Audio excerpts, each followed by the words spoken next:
मायावती के शासन में कानून व्यवस्था सबसे अच्छी थी, आज से भी अच्छी थी। उनके समय भी बाबरी मस्जिद का डिसीजन आया था, कहीं एक भी जगह हल्ला नहीं मचा था। तो मानवल को या इनको अम्बेडकर जी को बदनाम भी बहुत किया। देखिए, अम्बेडकर जी का एक मिशन था, मानवल का एक मिशन था, मानवल एक विचारक थे, मानवल एक सोच थे।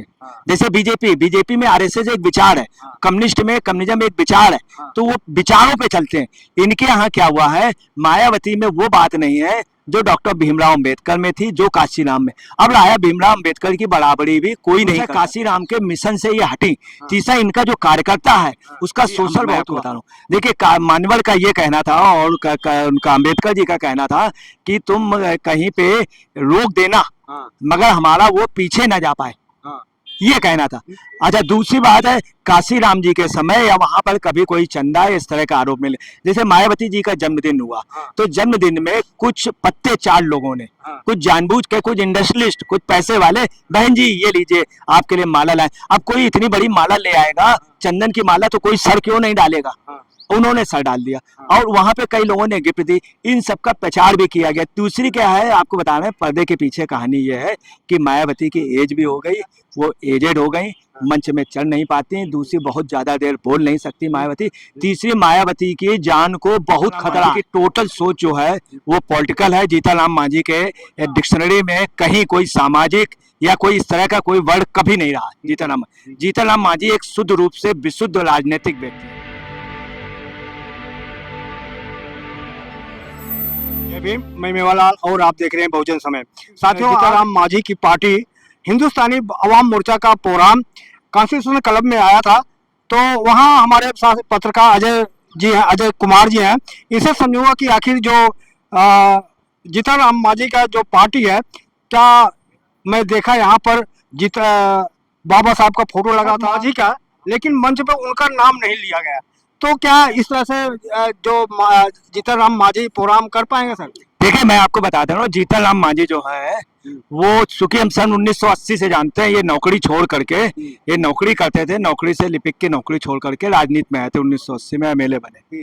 कुल मिला के इनका पॉलिटिकल इशू है। जीतनराम मांझी की टोटल सोच जो है वो पॉलिटिकल है। जीतनराम मांझी के डिक्शनरी में कहीं कोई सामाजिक या कोई इस तरह का कोई वर्ड कभी नहीं रहा।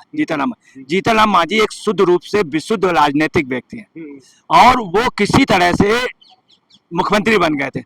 मुख्यमंत्री भी वास्तव में जीतनराम मांझी जो बने हैं वो नीतीश कुमार को छल करके और लालू को छल करके बने थे, मगर कहीं ना कहीं जीतनराम मांझी इस योग्यता के पात्र थे जो इनको मुख्यमंत्री बनाया। हालांकि मुख्यमंत्री बनाते ही नीतीश कुमार ने धोखा महसूस किया, इनको हटा दिया और इनकी सरकार भी जो है वो लगभग 200 कुछ दिन चली, 276 दिन, लगभग 9 महीने। क्योंकि ये खुद अपने आप में स्मार्ट बनने लगे थे।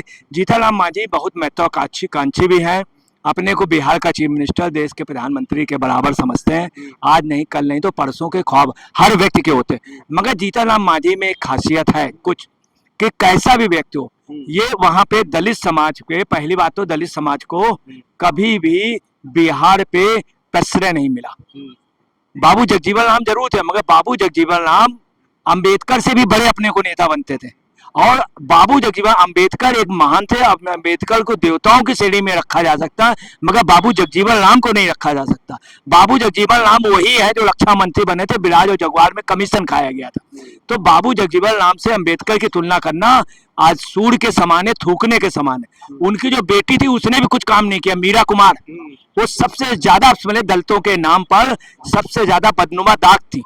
और बाबू जगजीवन राम को मसीहा नहीं माना जा सके, इनको भी मसीहा नहीं माना जा सकता, मगर जीतनराम मांझी एक वहां का भद्र व्यक्ति है जिसने अपने शासन में कोई गलती नहीं की, क्योंकि टाइम नहीं मिला।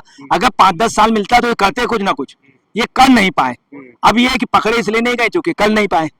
अब इनका यह है कि राष्ट्रीय लेवल से अपना वो बना लेना, अपनी एक पार्टी बनाए हुए हैं, तब भी और नेताओं से लाख गुना ठीक है।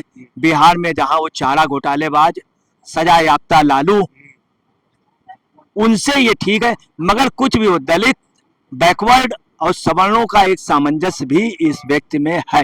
आपकी बात तो थोड़ा काट रहा हूँ, आपने बहुत सच्ची बात बता दी और खरी आपने बताया कि जीतनराम मांझी केवल वोट के राजनीति करते हैं, लेकिन विचारधारा का राजनीति नहीं है। विचारधारा जीतनराम मांझी के डिक्शनरी में ही नहीं है। उनके दिमाग में ही कोई विचारधारा नहीं है, वो सत्ता की विचारधारा, जिधर सत्ता मिलेगी उधरी। ये मांझी वो मांझी है जो नाव में ये पार लगाने वाले नहीं है, ये नाव की धार में बहने वाले हैं। ये नाव की धार में बहने, ये उल्टी दिशा में बहने वाले नहीं, ये वो मांझी है जो धार पे चलने वाले। अगर इन्होंने, इसलिए मोदी जी इनको लाइक भी करते हैं, नीतीश की भी मजबूरी है और मोदी की भी मजबूरी है, इसलिए इनको ढोया जा रहा है। हकीकत एक, चूंकि एक उम्र हो गई इनको मुख्यमंत्री, परंतु ये खड़े साबित नहीं हुए ना नीतीश के एग्जाम में, मगर इन्होंने देखा मौके का जंजे का चल रहा है। भाजपा आज इनके अधिवेशन में जय श्री राम पूरा भाजपा का हुआ था, चूंकि भाजपा के एक प्रकार से ये लोग डमी भाजपा ही मिला के भाजपा के ही बोए हुए ये चूजे जो हैं भाजपा के, जब मुर्गे बन जाएंगे, जब बड़े हो जाएंगे तो ये भाजपा के काम आ जाए। इसीलिए नए यूथ को अलग अलग उससे शाखा। मगर आपको बताना है, एक गाना है मांझी ले चल उस पार, मेरे साजन है उस पार, वो लगता है इन्हीं पे गाया गया था, मगर ऐसा बिल्कुल नहीं है। मांझी ना ही राजनीतिक है, न ही उनके कोई विचार है, न विचारधारा में कभी भी मांझी ने जिंदगी में नहीं किया। मांझी ने नीतीश के साथ धोखा किया, लालू के साथ धोखा किया, सभी के साथ। वो सिर्फ मांझी इस बात के हैं, बहती हुई धार में, गंगा की बहती धार में बहने वाले लोगों में है, कोई विचार नहीं मांझी के। मांझी एक रहेंगे, हो सकता 2-3 इनके सांसद हो जाए, 6-7 एमएलए हो जाए। यहाँ भी चक्कर में है कि उनको दिल्ली या वहां पे 1-2 एमएलए मिल जाए, शायद भाजपा दे भी सकती है, मगर इनका एमएलए जीतेगा ये एक प्रश्न चिन्ह है। कुल मिला के मांझी एक सियासी आदमी है, ना ही उसका कोई विचारधारा है, न ही कोई वो है, एक राजनीतिक विशुद्ध राजनीति जिसमें अपने मुनाफे का सौदा वो करते हैं। 2027 में बिल्कुल बच चुका है। तो मानवर काशीराम के साथ भी आप उनके साथ गए हैं, तो मानवर काशीराम की राजनीति को कैसे देखते हैं सर? देखिए, हमें एक सौभाग्य मिला कि मानवर काशीराम जी, हम और भी कई पत्रकार थे, कभी भी उन्होंने हमसे कुछ कहा नहीं। आशुतोष मेरे साथी थे जो आप पार्टी में थे, चूंकि मीडिया का रुख जो होता था वो मानवर काशीराम के हमेशा खिलाफ रहता था। हम मोस्टली ये करते थे, अगर कोई अच्छी बात लगी तो उसको हम दिखाते थे, इसलिए ये लोग थोड़ा सा हमको मतलब एक स्थान दे देते थे। मानवर जी ने एक बार एक को बुरी तरीके के पत्रकार को, आशुतोष को, हमारे साथ ही डांट दिया था, और ये बात मशहूर भी है। मगर वही मानवर की एक बात बतला रहे हैं, मेरे साथ आशुतोष थे, और जब ये घटना हुई उसके बाद आशुतोष चुनाव भी लड़े, आप पार्टी लड़े, मगर मानवर ने उसके बाद उनसे बात की, हमेशा बात की, मानवर ने इज्जत दी। अब आइए, ऐसा क्यों कर दिया था उन्होंने, हाथ थोड़ा सा ऊपर उठाया था, क्योंकि उस समय मीडिया की गलती थी। यही नहीं, इसके अलावा बता दें, एक बार मानवर थे तो बीजेपी और बसपा सरकार बनने जा रही थी, कई पत्रकार उनके घर के अंदर घुस गए थे, बेडरूम तक घुस गए थे, वो गलत था। मगर मानवर ने तब भी, तो अब आइए मानवर की सोच, मैंने जो मानवर पे सोच पाया था, मानवर की एक सामाजिक सोच थी, समानता लाने की सोच थी। और आपको बताना है सबसे बड़ी बात, मायावती और मानवर पर आपको एक सबसे बड़ी बात बताते, लोग ये कहते थे सवर्ण विरोधी हैं, अगर ऐसा होता सबसे ज्यादा सवर्णों को टिकट 2012 के चुनाव पे बसपा के समय मिली, सबसे ज्यादा पंडित उनकी समय, मायावती के शासन में कानून व्यवस्था सबसे अच्छी थी, आज से भी अच्छी थी। उनके समय भी बाबरी मस्जिद का डिसीजन आया था, कहीं एक भी जगह हल्ला नहीं मचा था। तो मानवर को या इनको, अंबेडकर जी को बदनाम भी बहुत किया गया। ये जो महिला आरक्षण है, महिलाओं को अंबेडकर जी ने सुविधाएं दी, इस्लाम पे जितना मानवर उन्होंने बोला है, उन्होंने मैं आ रहा हूँ कि बहन जी बार बार क्यों फेल हो रही है, जब मानवर काशीराम का पूरे देश में राष्ट्रीय पार्टी बना दिया, तो बहन जी बार बार क्यों फेल हो रही है? फेल इसलिए हो रही, देखिए अंबेडकर जी का एक मिशन था, मानवर का एक मिशन था, मानवर एक विचारक थे, मानवर एक सोच थे। जैसे बीजेपी में आरएसएस एक विचार है, कम्युनिस्ट में कम्युनिज्म एक विचार है, तो वो विचारों पे चलते हैं। इनके यहाँ क्या हुआ है, मायावती में वो बात नहीं है जो डॉक्टर भीमराव अंबेडकर में थी, जो काशीराम में। अब राया भीमराव अंबेडकर की बराबरी भी कोई नहीं कर सकता है, कोई नहीं कर सकता, कोई भी अभी तक देश आजादी के बाद अपने लोगों को हक नहीं दिला पाया। ये वास्तव में काशीराम जी, ये डॉक्टर अंबेडकर दिन। दूसरा, काशीराम के मिशन से ये हटी। तीसरा, इनका जो कार्यकर्ता है उसका शोषण बहुत हुआ। आप रोक रहा हूँ, आप कैसे कर सकते हो कि बहन जी मानवर काशीराम के विचार से हटी? हाँ, ये मैं आपको बता रहा हूँ, देखिए मानवर का ये कहना था और उनका अंबेडकर जी का कहना था कि तुम कहीं पे रोक देना, मगर हमारा वो पीछे ना जा पाए, ये कहना था। अच्छा, दूसरी बात है, काशीराम जी के समय या वहां पर कभी कोई चंदा इस तरह का आरोप मिले, जैसे मायावती जी का जन्मदिन हुआ, तो जन्मदिन में कुछ पत्ते चार लोगों ने, कुछ जानबूझ के, कुछ इंडस्ट्रियलिस्ट, कुछ पैसे वाले, बहन जी ये लीजिए आपके लिए माला लाए। अब कोई इतनी बड़ी माला ले आएगा चंदन की माला तो कोई सर क्यों नहीं डालेगा, उन्होंने सर डाल दिया। और वहां पे कई लोगों ने गिफ्ट दी, इन सब का प्रचार भी किया गया। दूसरी क्या है आपको बताना है, पर्दे के पीछे कहानी ये है कि मायावती की एज भी हो गई, वो एजेड हो गई, मंच में चढ़ नहीं पाती। दूसरी बहुत ज्यादा देर बोल नहीं सकती मायावती। तीसरी मायावती की जान को बहुत खतरा है, बहुत खतरा। उस दिन भी 2 जून को निश्चित तौर पे मायावती जी को आप समझ लीजिए ये लोग मार देते हैं, मगर मायावती जी बच गई। दमदत्त द्विवेदी नाम के एक व्यक्ति ने, बीजेपी वाले ने बचा लिया। और मायावती, अगर मायावती उस दिन मार दी जाती है, कुछ भी हो जाता, तो ये हिंदुस्तान की जनता, यही आपको बताना है, तमाम मीडिया के लोग भी खामोश हो जाते हैं कुछ दिनों बाद। ये सच है। अब आया कि वो मायावती में, दूसरी बात, अब उतने बुद्धिजीवी लोग नहीं हैं जो सही सलाह दें। अब आर्थिक युग हो गया, जो बीच बीच में आ रहे हैं, जो पार्टी को मैनेज करते हैं, कार्यकर्ता नहीं, वो सब अपने अपने कमीशनबाजी में रहते हैं। मायावती जी का जो पूरा कैबिनेट था या जो उनके साथ लोग थे, उसमें कई लोग मतलबी थे, ये भी भाई। अब पैसे का युग है, अब हर चुनाव के लिए चाहिए लगभग 50 करोड़ रुपया कम से कम, अब पार्टी फंड दे। मायावती की पार्टी अब अपने कार्यकर्ताओं को फंड नहीं दे पाती। आप मानते बहन जी का ये अंतिम ये चुनाव है आपकी बात? कभी नहीं, कभी नहीं, कभी नहीं। आपको मैं बता रहा हूँ, कभी भी बसपा खत्म नहीं होगी। मायावती के विचार कभी खत्म नहीं होंगे। इस देश जब तक कायम रहेगा, संविधान रहेगा, जब तक। आपको बताना है, काशीराम जी के जो उनके डॉक्टर अंबेडकर जी के सिद्धांत थे, उनको मानवर काशीराम ने आगे किया, और मानवर काशीराम के सिद्धांतों को मायावती कभी खत्म नहीं होगी। उससे मात खा रही है, मार्केटिंग में मात खा रही है। दूसरी बात है, इस चुनाव में या राजनीति में पलटना भी बहुत जरूरी, जो अपनी बात में तुरंत पलट जाए। मायावती में नहीं, जिस बात को कहेंगे उस पर कहें। मगर आपको बताना है, इस देश के अंदर अगर किसी ने राष्ट्रीय विचार दिए हैं, इधर 10 साल का इतिहास आप उठा के देख लीजिए। मायावती ने जिस समय धारा 370 हटाई गई, सबसे पहला मायावती के बसपा का वो था स्टेटमेंट कि मैं समर्थन करता हूँ 370 हटाई जाए। ये बात अंबेडकर जी भी कहते थे। तमाम ऐसे मामले हुए। अभी एक मामला हुआ कि ब्राह्मणों के लिए कुछ कहा गया, तो सपा के लोगों ने सपोर्ट किया। मायावती ने कहा कि ऐसा नहीं कहना चाहिए, चोर ब्राह्मण या इस तरह का कोई एक प्ले या कुछ था। तो मायावती ने राष्ट्रीय विचार किए, किसी जातिगत नहीं। ऐसा नहीं कि अपनी बिरादरी को। ये भी एक वजह रही कि अगर मायावती क्षेत्रीय मुद्दों पे, यूपी के मुद्दों में, जातिगत मुद्दों में रहती, तो आज शायद अपने पॉकेट की ज्यादा मजबूत लीडर होती। तो विकल्प क्या है अगर बहन जी इस तरह से बार बार आती जाएंगी, तो बहुजन समाज का विकल्प क्या है? बहुजन समाज कभी खत्म नहीं होगा, क्योंकि उनकी पॉपुलेशन है। उस समाज को लोग तोड़ लेंगे, वो बात अलग। जो भी बसपा से जीतता है, लोग उसको तोड़ लेते हैं। सपा भी तोड़ती रही, भाजपा तोड़ती रही, कांग्रेस भी तोड़ती रही, सभी पार्टियां तोड़ती रही। एक जो और लोगों को ये मानना है कि जब बसपा का हम विधायक बनाते हैं, एमपी बनाते हैं, कांग्रेस में चले जाते हैं, बीजेपी में चले जाते हैं, तो इसको देने से फायदा क्या, हम उसी के लिए वोट दे दें? हाँ, ये बात सच है कि चूंकि बसपा का जो मोस्टली कार्यकर्ता है बहुत गरीब है, बसपा का नेता भी बहुत गरीब है। जब वो जीत के जाता है तो उसको, जैसे मैं आपको बताऊं, सपा बसपा का गठबंधन हुआ लोकसभा में, तो क्या हुआ, सपा से एक गाइडलाइन थी कि जो बसपा के कार्यकर्ता, उनके घर जाइए, कार से रिसीव किया करो, कार से छोड़ने जाया करो। उनके अंदर हीटर नहीं तो एक हीटर रख दो, एक प्रेस रख दो, मतलब कोई सस्ता सामान, क्रॉकरी ला के रख दो जो दूर से दिखलाई दे। मायावती जी ने बात समझ लिया।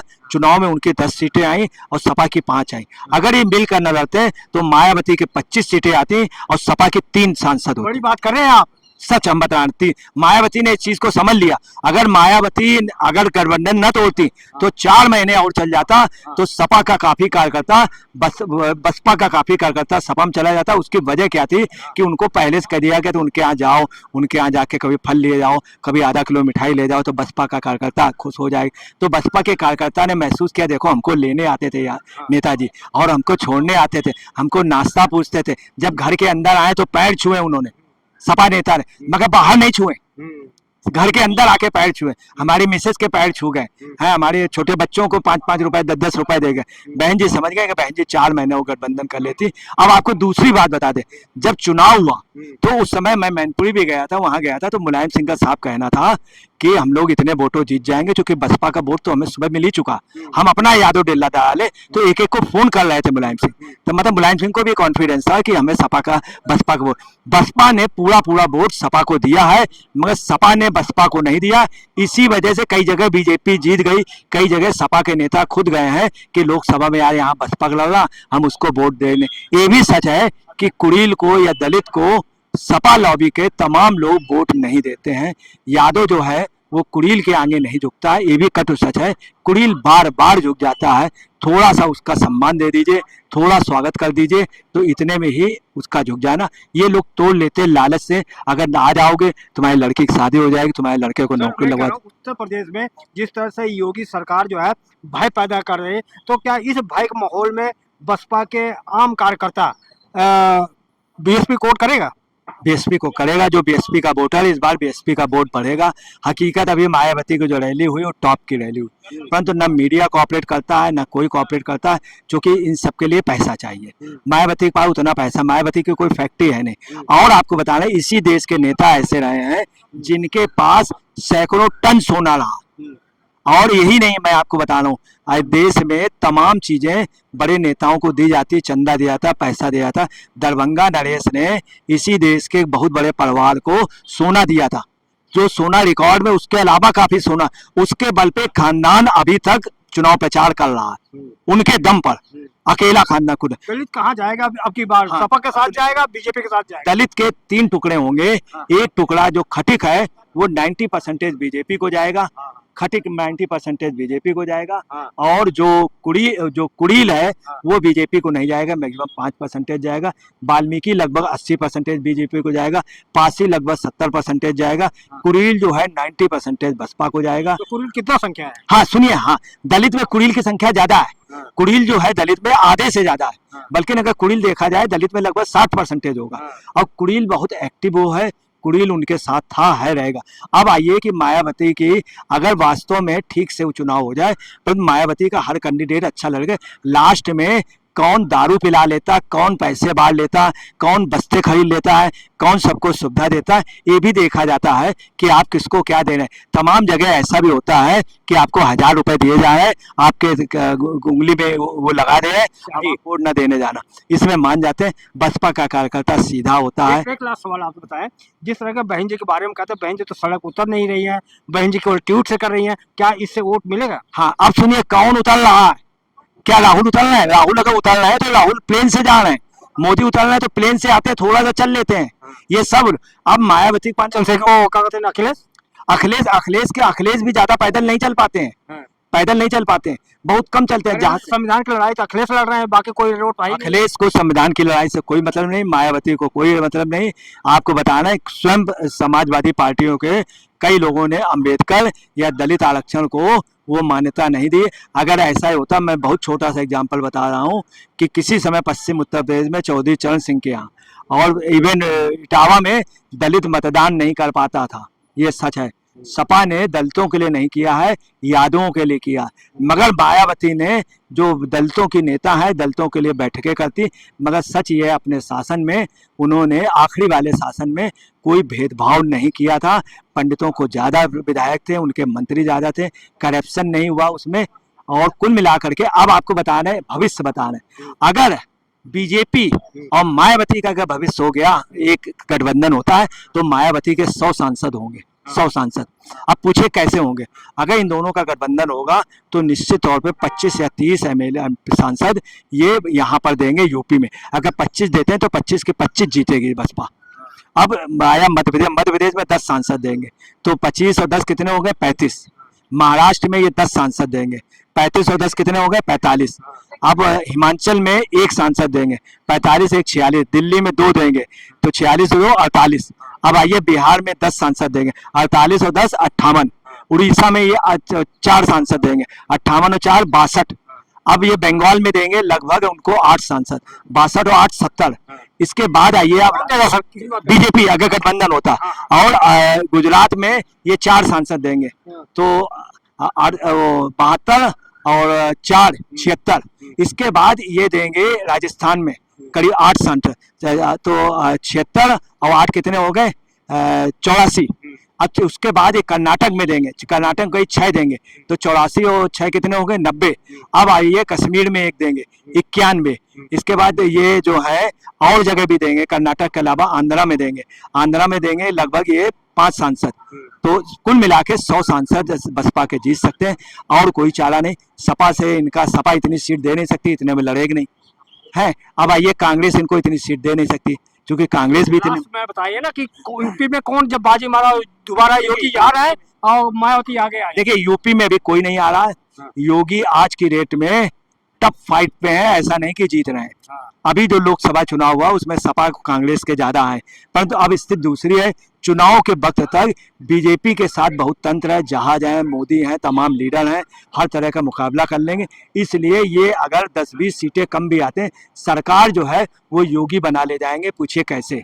अगर अल्पमत में भी होते, सरकार राज्यपाल बनाते हैं, सरकार तंत्र बनाता, सरकार शासन प्रशासन बनाता, सरकार रुपया बनाता। अगर इनके कम भी होते हैं तो बसपा से या कांग्रेस को तोड़ करके या इनको बुला लेंगे राज्यपाल और ये बहुमत साबित कर लेंगे।